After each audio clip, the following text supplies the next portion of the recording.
My name's Brian. This is a video of my gnome house build. The tree stump's not located on my property. I actually got permission from the property owner to do it. Basically, the first day I did some drawings and got some measurements. Looked at a lot of photos to try to come up with the best looking gnome house I could. It's actually a lot bigger than I thought it was from the road. 43 inches across the top of the tree stump.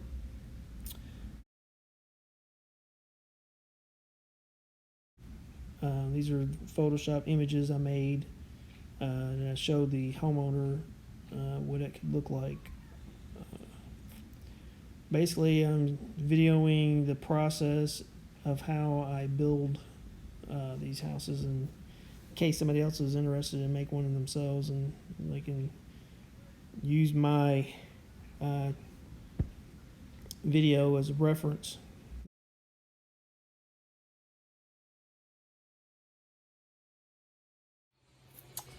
Day 2 of the build for the gnome house in Paley Pike.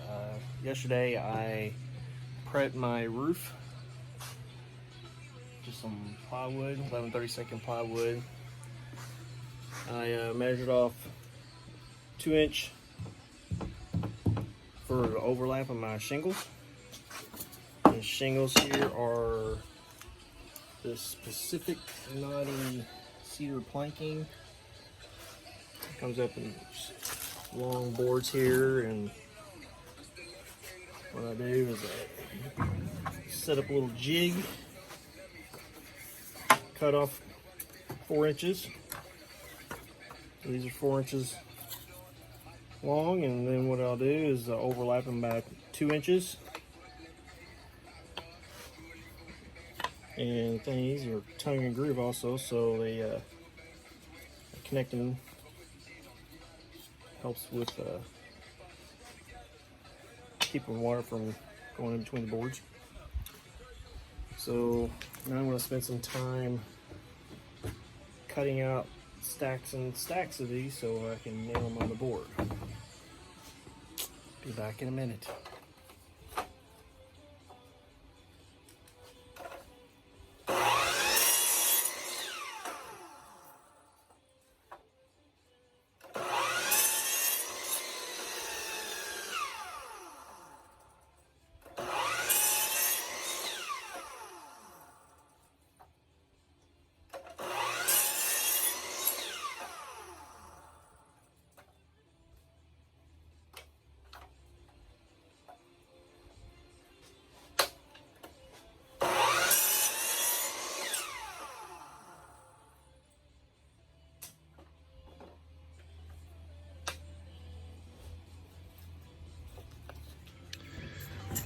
Now I just take these and connect them together.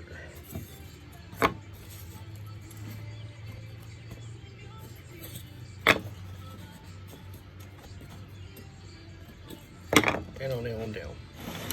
Alright, now I'm ready to nail these shingles on.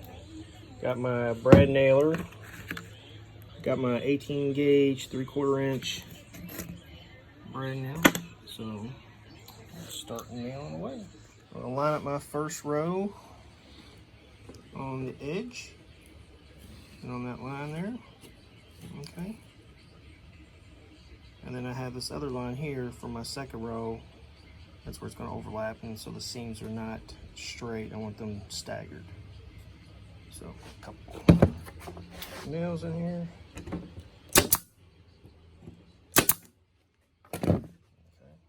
All right, second row. Line them up on the next line. Line that first seam so that each row's seams are staggered. Okay. All right. Now I'm gonna finish doing the rest of this. I'm sure I'm gonna have to cut a lot more shingles out. This first row is 14. This next one is 15. So, and that's a lot of rows. 2 boards. All right.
first one down, so when I'm putting them all together, it doesn't push it off the end of the table.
So I got one side of the roof done, 261 shingles, plus another 14 to go across the peak when I put it together. I get 148 shingles out of the package. Definitely have to go get 2 more packages. I have, I believe, 84 left, and that's not going to be enough. So, all right, keep moving. Once I'm done attaching all these shingles, then I'll go back over with sandpaper and hit all the edges, smooth them all out.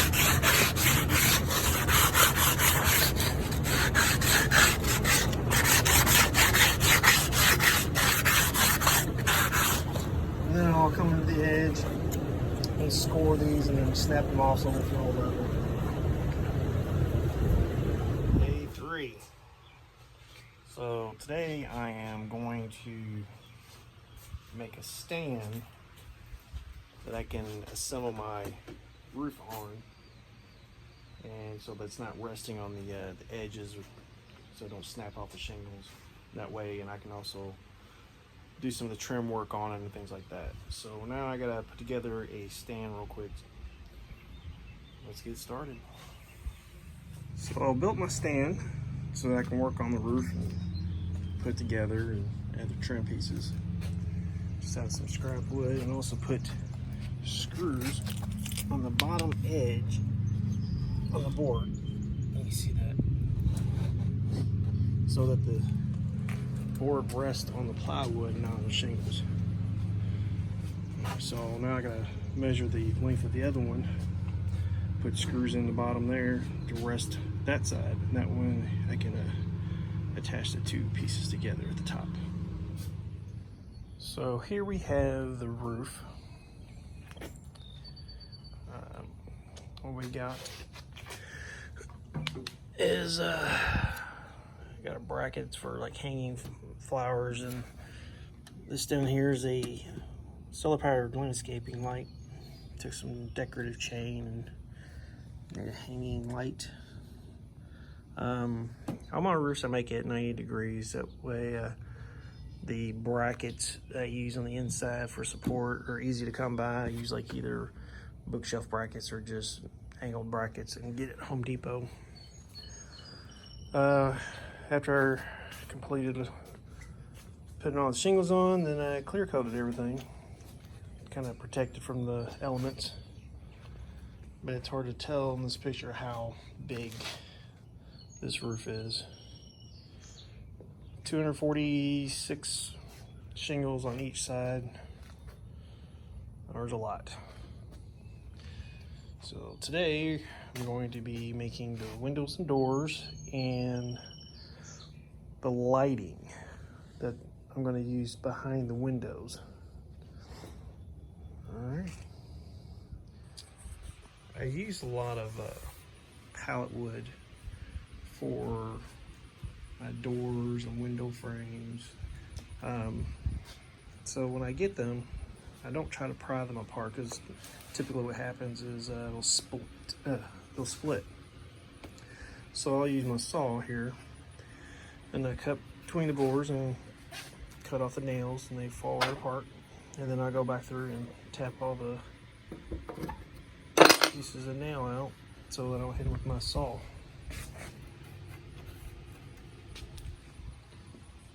I found that's the easiest way for me to do it, and I end up not scrapping a bunch of wood from it breaking apart. All those over there, I haven't taken the nails out, but I'll use that for the door. And I got this piece here and this piece here for a window. What a mess, what a mess. All right, now we're gonna make windows. This is gonna be the frames. And I'm cutting these notches for the glass, or I'm sorry, the Lexan. It's gonna fit down these grooves. And I'm gonna make it a little bit wider so I can use this 4x2 fencing as window grids. So I'll do that to both of these boards for 2 windows that are gonna be 12x12. So get to it. So my windows, I like to have the glass frosted. So what I do is after I cut it out, I'll just sand one side of it. And then it helps disperse the light that's behind it, makes the whole glass glow as well. Plus no one wants to see the chopped out wood behind it, you know, from the chainsaw and everything, because when I put these in, I actually cut out the area and then set the window and doors back inside the wood to make it look like it was actually built into it. All right, one window done. Let's see how, after I sand it, you can't see in the window, but allows light to go through, which is going to be important when I put the lights in behind it at night.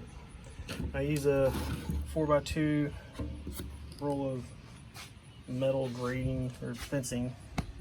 I use that for the window grate. So from a distance, looks like a glass window. And we'll make another one, and then we'll start on the door. Now to start on what I think is the most important part, the front door. This is going to be the back side of the doors, because this is where all the faded parts are, where they weren't exposed to all the weather. So I want the weathered side of the pallet wood face outward. So what I'm going to do is clamp this up, measure my width and my height, and go ahead and cut out the shape. This is going to be a 17 by 35 inch door. It's pretty big tree stump. So I'm going to clamp it up, measure it, cut it, and then I'll start attaching them together on the back side. All right, got my door, the width trimmed out. Gotta take an inch off, and I'll use that to put across to attach all the pieces together. That'll be on the inside. Length is going to be 35 inches long. The top is going to be arched. It's going to mesh up with the natural arch that's in the stump. And when I was out there taking measurements, I made a stencil to use for the door. So I'll use that after I get it all together, and then I'll take my jigsaw and cut the arch out. So now what I'm going to do is attach all the pieces together.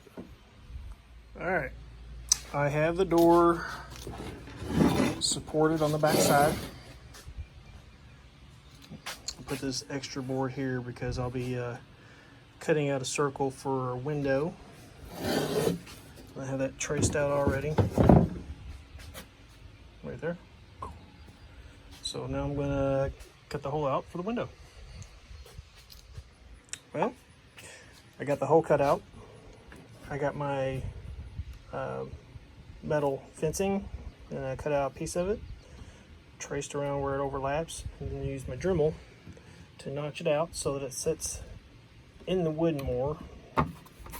And then I'll take a piece of Lexan and attach it to the back side. And again, I sanded one side of it so it has that frosted look. I just haven't taken the other side of the plastic off yet.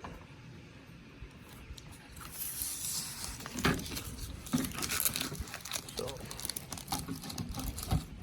that's what it look like. Alright, now we're going to do the pull handle from Home Depot. Got this handrail bracket. All I need is this on that kit. Then one of these rings. It's for closed loop ropes. And then you got a pull handle. I am going to paint that black so it'll match everything else. That's pretty much it. Okay, what I did now is I took everything back off the door. Okay, what I'm going to do is I'm going to weather it, and that's with this little concoction here. It's white vinegar and fine steel wool broken up in pieces and dropped in the jar. I've done this probably about 6 months ago. What it does, it darkens the wood. Let me see here in just a few minutes. Stuff generally works pretty quick. And typically you would put black tea on it first, which darkens it up. But I didn't do that step. I just want to weather some of the areas that I cut, like inside the window, and I'm just going to do the whole thing to even it out. So I'm going to brush this on, and we'll give it a few minutes and see what it looks like. Alright, here it is. You see how that white vinegar and the steel wool has darkened the wood. Put all my hardware back on and painted this and the grill with this copper paint. Just to give some copper accents. I'm going to do this. I'm going to add some copper to the roof as well, just to give it a little extra. Also treated the frames for the windows as well, make them darker as well.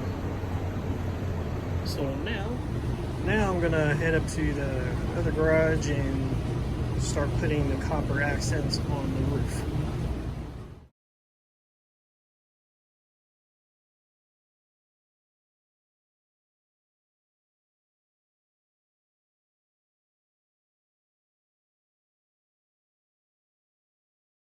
Alright, now what I'm doing for the lights, I'm taking these inexpensive solar powered lights, taking them apart, cut the wires between the solar panel and the battery, the photo eyes on this part here. And what I do is I cut a piece of wire for the positive and one for the negative, and I solder them on. And what I'll do is I'll mount this behind the window and then put the solar panel part outside of it to charge during the day and, you know, tell it to turn on at night. 97 cents for one. I use them all the time. Work out great. Alright, I'm ready for assembly tomorrow. Got all my wiring done. Roof is done. Windows, doors. Tomorrow morning I'll get all my tools together, load them in the truck, head down there and start putting it together.